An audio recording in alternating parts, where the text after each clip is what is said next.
আমার প্রিয় ও স্নেহের 2024 সালের নতুন বছরের সপ্তম শ্রেণীর ছাত্রছাত্রী বন্ধুরা, আশা করি তোমার সবাই ভালো আছো। আজ আমরা যে বিষয়টি নিয়ে আলোচনা করব সপ্তম শ্রেণীর ফার্স্ট সামেটিভ অর্থাৎ প্রথম পর্যায়ক্রমিক মূল্যায়নের ফিজিক্যাল এডুকেশনের কোশ্চেন পেপার নিয়ে। যে মুহূর্তেই আমরা বিভিন্ন স্কুলের প্রশ্নপত্র হাতে পাচ্ছি, সবার ফার্স্ট ভিডিওর মাধ্যমে কিন্তু আমরা তোমাদের কাছে তুলে ধরছি। তোমরা কিন্তু অবশ্যই আমাদের চ্যানেলটা সাবস্ক্রাইব করে রাখো। দেখো, ফুল মার্কস তোমাদের রয়েছে 5 আর সময় তোমাদের রয়েছে 15 মিনিট। একে দাগে রয়েছে সঠিক উত্তর নির্বাচন করো, প্রতিটি প্রশ্ন ম্যান হাফ করে, হাফ গুণ 3 সমান সমান 1.5। প্রথম, ম্যান মেকিং এডুকেশন এই কথা বলেছেন রবীন্দ্রনাথ, স্বামীজি না প্লেটো? প্রশ্ন, একটি ট্রাক ইভেন্ট হলো 100 মিটার রান, লং জাম্প না ফুটবল? পড়েছে ড্রিল এর একটি উদাহরণ হলো লুডো খেলা, খালি হাতে ব্যায়াম, ডাম্বেল ব্যায়াম।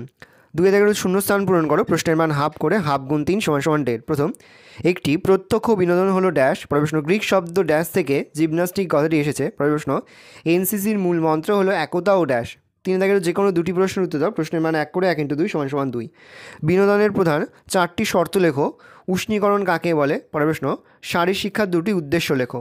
ভালো করে দেখে নাও, এই রয়েছে টোটাল তোমাদের ফার্স্ট সামেটিভ অর্থাৎ প্রথম পর্যায়ক্রমিক মূল্যায়নের স্বাস্থ্য ও শারীর শিক্ষার কোশ্চেন পেপার। ভালো, তোমরা কোশ্চেনটা দেখে নাও। আশা করি ভিডিওটা ভালো লেগেছে। ভিডিওটা ভালো লাগলে ভিডিও লাইক করে থাকলে ভুলবে না। আর আমার চ্যানেল নতুন হওয়া লাল কালার যে সাবস্ক্রাইব প্রেস করে পাশে বেল আইকন সব প্রেস করো, যখন নতুন কোনো ভিডিও আপলোড করি সবার ফার্স্ট নোটিফিকেশন তোমরা পেয়ে যাও। আর এই ভিডিওটি তোমার বন্ধুবান্ধবী, আত্মীয়স্বজন সবার মধ্যে কিন্তু অনেক শেয়ার করে দাও যারা এবছর সপ্তম শ্রেণীতে পড়ছে।